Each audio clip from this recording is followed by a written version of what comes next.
लाहौर के इलाके शादबाग में खातून से मुबैना ज़्यादती में मुलव्वस 2 मुल्ज़िमान गिरफ्तार कर लिए गए हैं।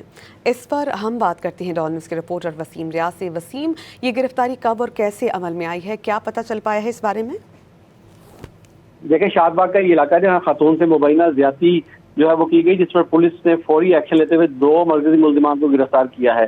खातून की शिकायत पर शादबाग पुलिस ने मुकदमा दर्ज किया और फिर बाद DIG ऑपरेशन फैसल कामरान तक गई तो उन्होंने फौरी तौर पर इस बात का नोटिस लिया और पुलिस को ये हुक्म दिया कि मुल्जिमान को फौरी तौर पर जो है वो गिरफ्तार किया जाए, क्योंकि खवातीन और बच्चे वज़ीर-ए-आला की रेड लाइन है, जिस पर पुलिस टीम ने फौरी कार्रवाई करते हुए मुल्जिम काजिम और हसनैन को जो है वो गिरफ्तार कर लिया। गिरफ्तार मुल्जिमान को मजीद तफ्तीश के लिए इन्वेस्टिगेशन विंग के हवाले कर दिया गया है, जबकि FIR में दीगर नामजद मुल्जिमान की गिरफ्तारी के लिए पुलिस टीमों ने छापे मारना जो है वो शुरू कर दिए हैं और पुलिस का ये दावा है कि उनको भी जल्द गिरफ्तार कर लिया जाएगा। जबकि मुतासरा खातून को कानूनी और तिब्बी मामलत फराहम जो है वो भी की जा रही है और जो रिपोर्ट है मेडिकल उसके आने के बाद मजीद कानूनी कार्रवाई को जो है वो आगे बढ़ाया जाएगा। जो खातून है उसकी तरफ से इल्जाम लगाया गया था कि उसके साथ इज्तिमाई ज्यादती जो है वो की गई है।